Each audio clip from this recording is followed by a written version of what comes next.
我家的宝宝女宝，就是她已经3个半月了。这期间呢，用了很多不同的吸奶器，所以呢，想跟大家分享一点我自己用下来的感受和经验。Hello，大家好，欢迎来到我的频道。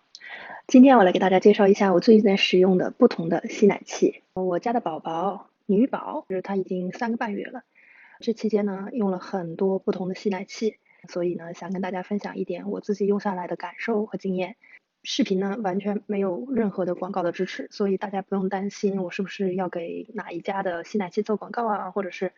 不是也受到一些赞助啊，所以才会说哪一家的吸奶器比较特别好啊，这个大家不要担心啊，这个是我自己要么是从德国的药店 Apotheca 来借的，要么呢就是自己在买的，还有呢吸奶器呢是朋友送的，所以呢都是我自己现在正在用的，并没有涉及到任何广告成分。主要介绍的有3个电动的双边吸奶器，2个是有绳的，一个是无绳的。那么第一个是飞利浦的新安怡，这个呢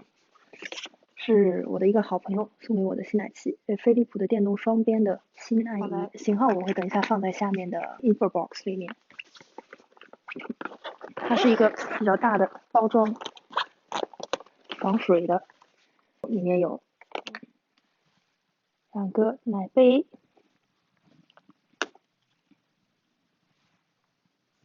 然后呢还有接线。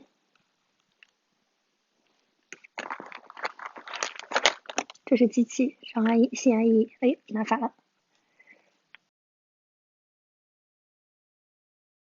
然后呢，这个呢是，当然这边是放在妈妈的胸部，然后这个下面是接着那个奶杯，然后这边呢是接着接线，可以把这个通过吸力把奶吸出来，这2个。然后这个是插座，因为它是中国的那边拿过来的，从上海人肉背来的柏林，所以它的插座是中式的，然后我又加了一个德式的插头。说明书，防疫乳垫里面赠送的，还有背带。那么整个包呢，大概是这么大。那么现在来给大家讲解一下这个吸奶器是怎么装的啊。这个是 motor， 是它的马达。然后呢，这边呢是接线，然后把它接在这边插孔上面。这下面2个大的插孔是用来接什么的？是用来接吸奶器的2根管子。这2根管子上面的这2个卡扣，就是扣在给您看的这个上面，这样子，这边呢这样子对准，把它扣住，然后下面就接它的奶瓶，直接接住。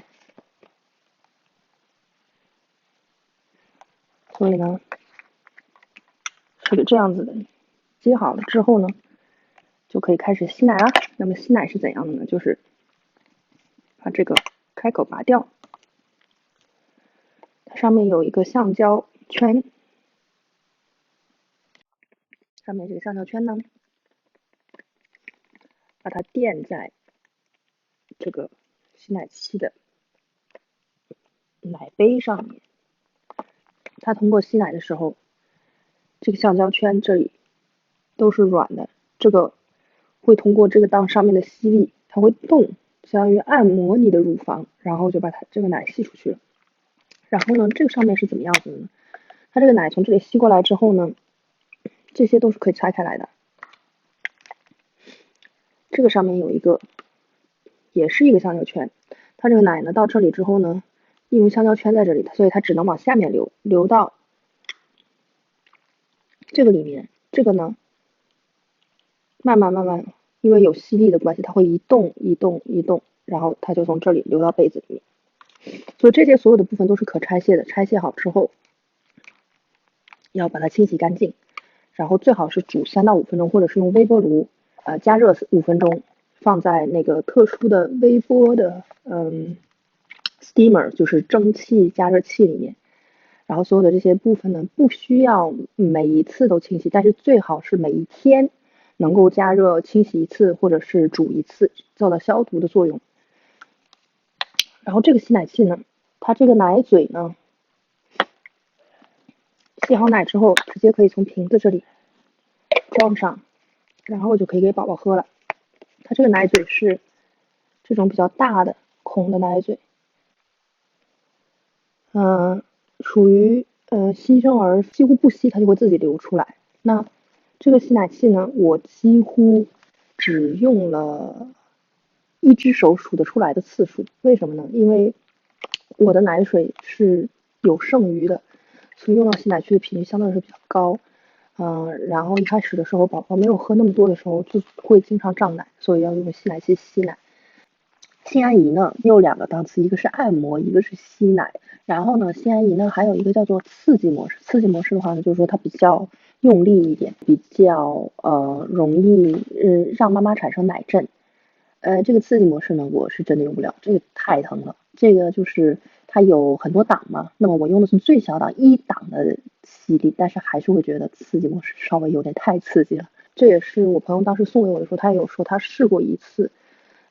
新买的，然后也是对他来说太痛，所以他换成了，就他在淘宝上面淘了一个大白熊，是一个非常平价亲民的品牌。然后这个飞利浦的心安仪呢，还相对来说比较贵，1600、700的样子吧。然后他也并没有再使用它，就送给了我，因为知道我家宝宝当时快要出生了。然后我出生之后，我用了一下，发现真的很痛，于是就换了另外一个牌子。那德国的话呢，如果大家有了解的话呢，就是这边有那个 Medela， 美德乐。美德乐呢是德国医院都在用的医用级别的吸奶器，是你在医院出生之后，当天你甚至就可以问医生要这个吸奶器。但是一般的话，如果想要亲喂的话，医生不会马上就给你开一个吸奶器借你让你过来用，而是一般会等让你自己就是跟宝宝进行多多的亲喂的接触，就是说会一直让宝宝来吸，这样子的话就是促进催乳素的这个排出，这样子的话比较容易下奶。一般的话生理上来说呢，是第1天、第2天是奶很少的，就是很少的一些几滴，然后宝宝的胃的容量也非常小，一般就是5毫升就饱了。第3天呢就开始下奶了，所以呢，一般如果是有问题的话，就是要么是前面奶太多，它会让你吸出来，要么是前面奶不足，也可以借吸奶器。那么医用级别的吸奶器呢，是可以从德国的药房，也就 Apotheca 借的，就是你需要一个 Rezept， 就是 receipt， 这个 receipt 呢是医生开给你的，你就可以拿着它去药房，药房会登记，收你70欧还是80欧的押金。不好意思啊，实在记不得，因为一孕傻3年，我真的是对这些数字非常不敏感。于是你就可以从药房借一个吸奶器。那么这个 receipt 一般是4到6周，它上面会写说这个借一个双边的电动吸奶器由于什么原因。但是一般的话呢，不需要任何的理由说明。你如果问你的妇科医生或者是儿童医生，妇科医生的话呢，是前面8周之内是问妇科医生借这个，开这个借条，就是后面的话8周之后的话都是在儿医那里开的。那么如果你随便问妇科医生或者儿童医生的话，他不会问你原因的，你就直接问他，他就会开给你。这个是德国的比较好的福利了，对妈妈来说。那么我呢，就在这个心安仪用着比较疼的情况下，也就是同时去借了一个美德乐的医用级别的电动双面吸奶器，它长这样，噔噔，这个呢是一个，就是这边的德国的医院在用的，它不像是美德乐的其他的什么丝绒还不叫什么的，那些都是家用级别的，所以马达很小。它这个医用级别呢，就是说比较好的一点是，你借好了之后，医院可以再次进行清洗和使用，而且它的使用，因为它的马达非常好，所以它的使用寿命非常长。那么你借比如说半年或者是多长时间之后呢，清洗呢也是他们的费用。那么他会问你收5欧的清洗费，他们会把它从头到尾的彻底消毒和清洗，然后就可以给下一个妈妈用。借过来的时候，有的是这些东西，就是一个机器，一根电线，它的线是非常长的，因为它为了医院用的话方便，德式的插头。这个吸奶器呢，它后面有一个可以拆卸掉的托盘，是用来托奶瓶的。你平时不需要的话，也可以把它拿掉，这样也比较省力。然后上面呢是可以有一个按钮，就可以把它打开。打开之后呢，这个里面呢，这些东西是它没有的。这个就是说是在药房自己要买的，你可以买两边，也可以买单边的吸奶的吸管和奶瓶。这个呢是每个妈妈的自己的一次性的消耗品，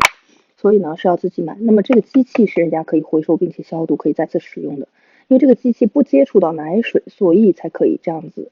所以呢，这个机器呢本身做的非常大，就是为了它可以长时间的使用。这个就是我之前买的美德乐的吸奶的奶瓶和上面的吸盘。然后呢，你买的时候呢，里面也会有两根管子，这两根管子呢，就是需要接在这个上面的这个地方的。那个里面的那个帽呢，也是买的里面带的，把这个管子接在这个帽上面。这边就装好了。那么装好之后呢，这边管子的另外一端接在这个奶瓶上面。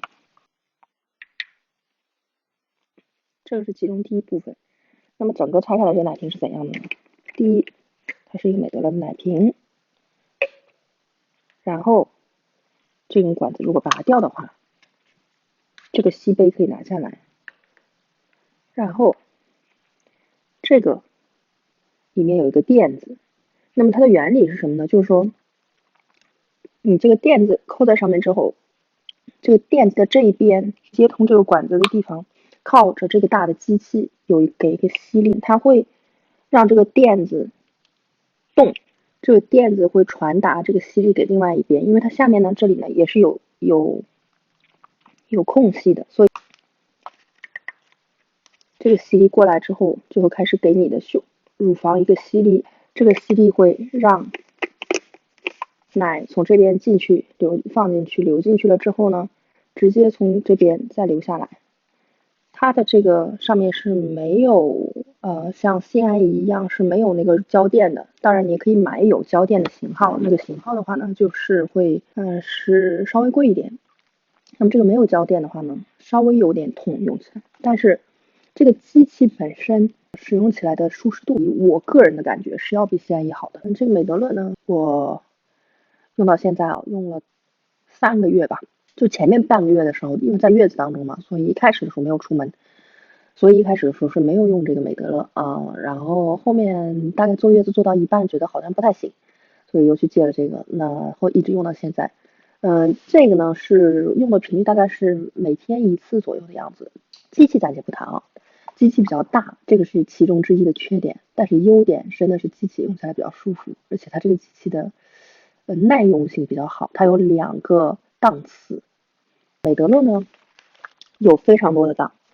这一块呢就是可以转这个强弱让这个档，然后它左边呢就是这个是开关，这个右边这个键就是相当于是按摩模式，那么是适合初乳的。如果你不按这个键的话，它也会给你个按摩模式，但是它过大概多少秒，它就会自动的调节成正常的吸奶模式，就是长时间的吸奶。那么按摩模式的话呢，是时间比较短，加起来整个这个 program 大概是10几分钟的样子。这个美德乐的话呢，如果不涉及到外出，不涉及到旅行，不涉及到在咖啡馆或者是餐厅需要吸奶的话，那么这个机器其实是在家里用非常舒服的。而且我觉得最好的就是它的这个奶瓶，它这个奶瓶呢，你把这些吸好奶之后都拆掉，然后上面这些做清洗的话，这个奶瓶直接就是有盖子，然后扣起来就可以作为储奶瓶。那么这个储奶瓶呢的毫升刻度数呢非常之准确，这个奶瓶也非常容易清洗。左边是ounce，右边是 milliliter， 是这个毫升，非常非常容易清洗啊。那么心安仪的这个奶瓶呢，它就是没有盖子，它不可以作为储奶瓶，所以这个奶瓶呢本身没有什么问题，刻度也很准确。它的问题就是这个奶瓶的话，如果你加了盖子和这个放在冰箱里面的话，它的体积比较大啊，稍微长一点，有一些冰箱的那个0度的那个 zero grade zone 这个放不下的，我家的冰箱就是放不下，我家的冰箱就是正常的放下这个。而且你想，这个上面的这个放在冰箱里面，你一直放在那里面作为储奶的话，比如说储藏个几个小时或者十几个小时或者2天的话，你这个上面这个也是要清洗的，所以这个是比较糟糕的。那么这个奶瓶为什么我家宝宝用不了？因为我女儿她自己出生的时候是8斤3两啊，非常大的宝宝，顺产啊，所以呢，就是自己的整个的身体机能非常好，她是属于过预产期3天出生的。她出生之后自己吸力也非常强，第一时间就可以吸到奶，而且呢，她吃奶比较猛。你想那么大的宝宝，他的需求也大，所以他自己的吸力也大，所以他吃奶也速度很快，所以就容易胀气和打嗝。那么这个奶瓶的流速对他来说过快了，因为这个奶瓶是属于就是你把它这样子放下来，它这个奶就直接会自己滴出来的，它不需要宝宝给它个吸力的，所以这个是对比较相对来说柔弱一点的新生儿或者是早产儿的话，它比较好，真的。但是如果是像我们家这种比较能吃的娃，这个就对他来说不太行。那么他每一次呢，就是导致了他，一吃这个奶，他就很快的吞咽，这个奶出的又特别多，就满嘴是奶啊，他就没来得及吞就已经开始呛，开始咳，所以这个奶瓶后来用了2次就不行。那么为什么就是这里说到奶瓶的问题，就是有一些妈妈可能不太想要半夜自己起来喂，那么让比如说宝宝爸爸喂，或者是让比如家里有月嫂或者是阿姨来喂的话，这个奶瓶其他人来喂的话，就对宝宝的要求比较高一点。如果是吸力比较小的宝宝，这个奶瓶是非常合适的。如果是吸力比较猛的宝宝，这个后面就是第一个容易呛奶，后面容易拍嗝，就是还要拍很久，所以这个比较麻烦，所以它不太适合我家的宝宝。那么对其他的宝宝的话，这要看个人需求啊，再自己尝试。那这个呢是美德乐的吸奶器，后面呢我用了大概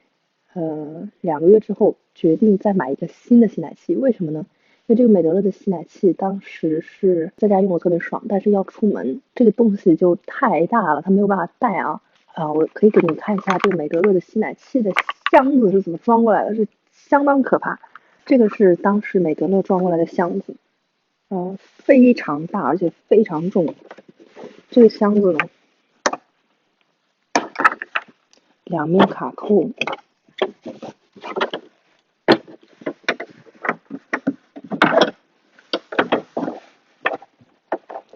长这样，是一个非常之大的箱子，所以出门的话是这个放了之后，再放一个婴儿车或者是放一个座椅的话，这辆车都几乎快要满了，那么是不太适合带出门的，所以最后放弃了美德乐吸奶器带出门的这个想法，于是就一咬牙一跺脚，买了这个 Ivy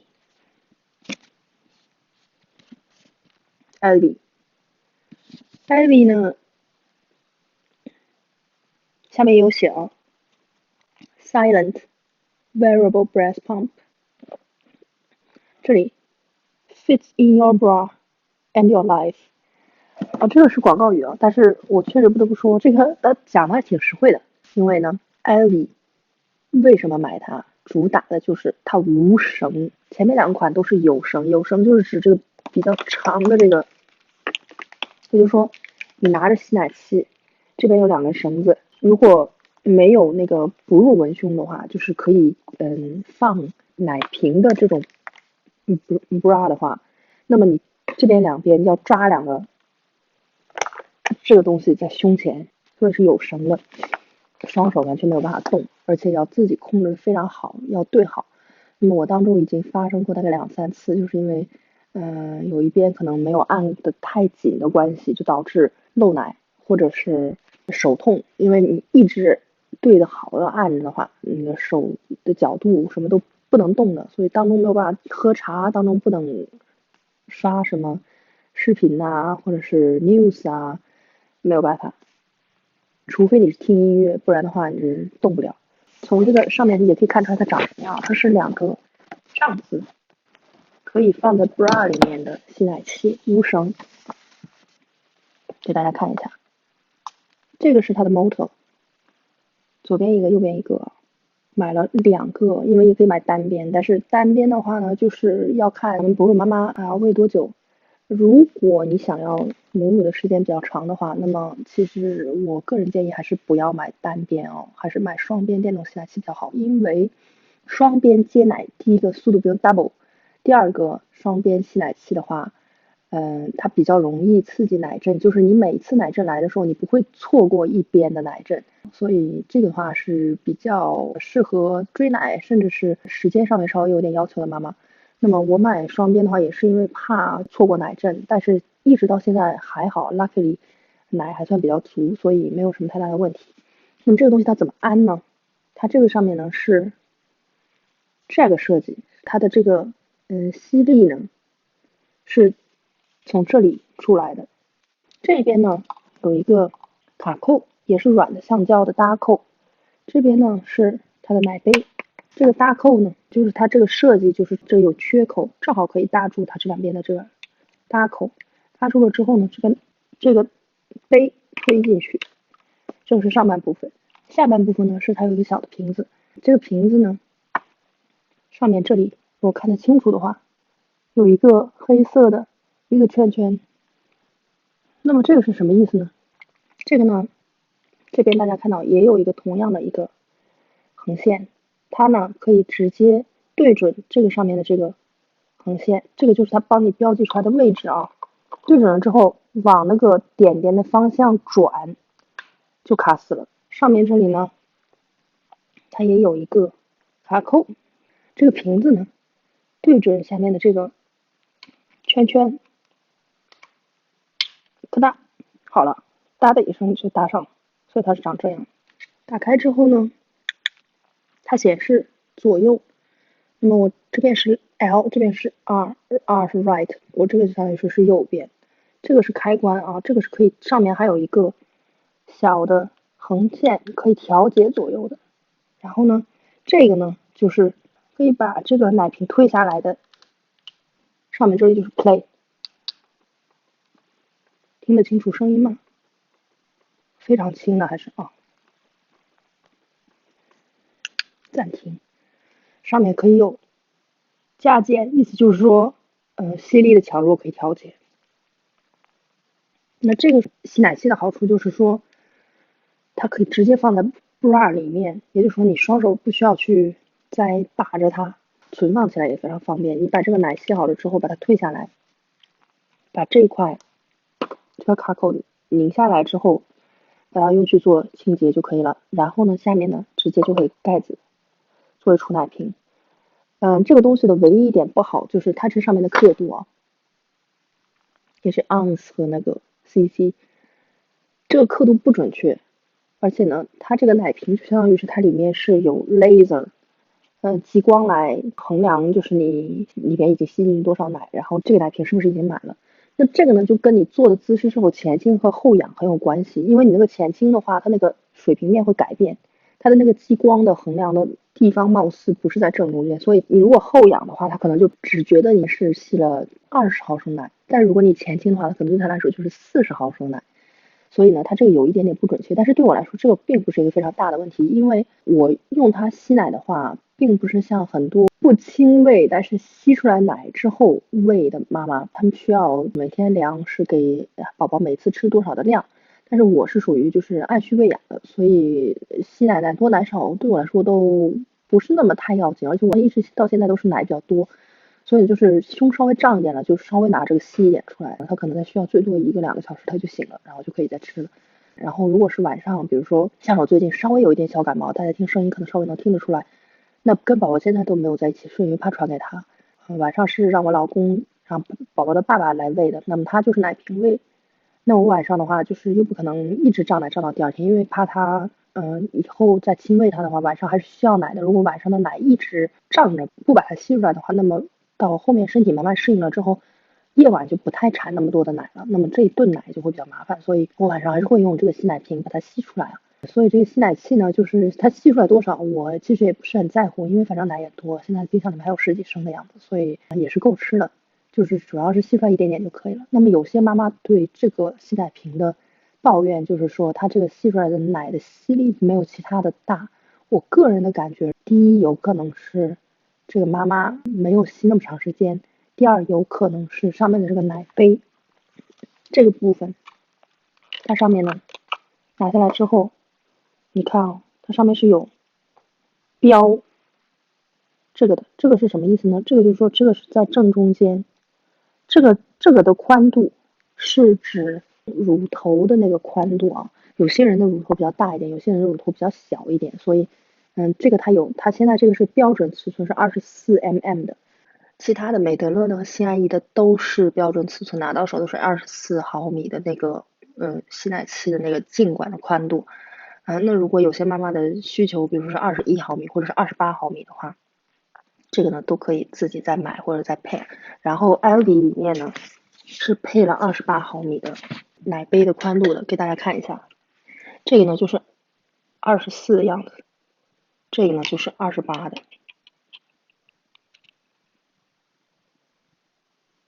有没有看出来宽窄的不同？这边这个就明显比较宽一点。所以它这里面是配了这个其他的这个奶杯的宽度的，所以呢Abby 呢就是相当于是自己还可以有一个再多一个选择。这个的好处就是它真的是非常方便，无论是想要比较早工作的妈妈，还是要出差要旅游，或者是经常要出去也要吸奶的妈妈，我觉得这是属于真的特别方便的。而且它吸奶瓶就是储奶瓶嘛，就是说你出去的话，如果吸完奶直接出奶的话也很方便啊。一般的话是对我来说的话，它至少可以用个4、5次，然后再充电，所以这个我觉得真的是挺不错的。那么另外再介绍一下，我用的 Steamer 就是微波炉式消毒器，这个就是它的样子啊。其实看上去非常的普通，我觉得真的是家里面如果要是有一个盆的话，其实按理说是没有问题的。不好意思，因为它现在是湿的，就是我正在消毒。那么大家看到里面现在正放了我一堆刚刚消好毒的比较热的奶瓶等等，它上面就是一个盖子，盖子弄下来之后呢，这个上面是一个这样子托盘架在水里面，那么下面呢就是可以放水，一般是放250毫升的水，然后把它放在那个微波炉里面转5分钟，这些奶瓶等等东西就消毒消好了。我个人是觉得比煮方便很多，而且煮的问题在于，因为柏林的水非常重，所以煮出来的奶瓶上面像是有一层水锈一样的东西卡在上面，所以会变得白白的那个奶瓶，所以就会比较不好清理。所以这个呢，就相对来说没有那个问题，因为它是蒸汽上去。然后呢，还有一个就是我觉得可以推荐给大家的是，这个呢就是一个挤奶杯。它怎么用呢？它就是你把它这样放的时候，两边捏住，这样一捏，它这里就扁了嘛，就可以把它吸在胸口。吸好了之后，可以把它盖住，直接放在冰箱里。它下面是有可以吸住的坐垫的，所以呢底座呢非常的稳。然后呢旁边可以带一个这个扣子，扣戴好了之后呢，就可以把它在另外一边再戴在头颈上面。这样子的话，这个挤奶杯就非常稳。用法是什么呢？就是说，当你在喂宝宝的时候，你另外一边有时候可能会自动泌乳，或者是出现奶阵，它为了你不浪费你的奶阵，就可以把这个挤奶杯放在另外一边胸口上面，同时吸奶，一般可以吸出来40到60毫升，或者是晚上如果太累的话，在半夜不想要吸奶器，不想要再折腾这些什么大大小小的各部分再组装，然后再拆掉，然后再清洗，然后再消毒这一系列的问题之后，就拿个吸奶杯放在一边，稍微接一点，把胀奶的感觉稍微缓解一下，然后再接另外一边接一点，大概接到70-80毫升左右，这个奶杯大概是到这里左右的时候呢，你就可以把它就直接放在冰箱里面，就没有那么多那些烦人的细节了。所以这个呢是我觉得大家也可以尝试的挤奶杯。这个挤奶杯的好处就是非常之方便，而且呢它的设计我觉得也比较人性化。那么它不好的地方是，有些人用起来可能会觉得它靠就是这样一个捏住它，然后放在胸口的这个吸力，有些人会觉得有点痛。要看你的敏感程度的，因为有些人甚至会把这个奶杯整个翻出来，然后再用这个吸力来吸，让它更大的吸力来卡在胸口上面。这个就是见仁见智了，大家使用体验是不一样的。但是我个人觉得这个是就是急救，就是说，现在所有的吸奶器都在消毒当中各个部分，然后吸奶器可能不在身边，或者吸奶器没电啊，那么这个挤奶杯可以急救是非常方便的。而且如果真的有些宝宝，比如说半夜他只吃一边的奶就睡着了，他其实真的不需要太多的补喂，他只是需要一点安慰了。所以你补喂的话，就补喂一边就可以了。那么补喂好了之后，另外一边你没有吃啊，那还是胀奶，有些妈妈还是受不了，所以就另外一边直接借出来一点，那也是很好的。它的有很多品牌，它的比较广为人知的品牌叫做哈卡。我现在买的是德国的一个品牌，叫做 Lacino。Lacino 呢，是德国的一个平价的母婴用品的这个品牌啊，也做奶瓶啊，各种啊，所以呢，也比较有名，但是它不像哈卡那样子，哈卡是美国的牌子里面比较有名的。但是挤奶杯的设计呢是基本上大同小异的，只分为比较薄和比较厚的两种设计啊。我买的这个是相对来说挤奶杯里面算是比较厚一点的啊，但是还有一些是属于比较薄的，所以这个就是要看大家自己的使用体验的，要买适合自己的东西。所以以下是我今天对大家的推荐啊，如果真的做一个排名的话，那么就是 Ivy 对我来说是最合适的，Ivy 大于 Medela 美德乐，大于心安怡的 Philips 的 Avent。然后呢，挤奶杯呢是属于急救补救里面当中，我觉得用起来最舒服的一种。那么今天呢，大家对这个吸奶器的这几款可能稍微有一些了解了。如果有什么问题的话，可以留言给我。如果要是想要关注我关于怀孕方面和生产方面的其他影片的话，不要忘记订阅哦。非常感谢大家，下期再见。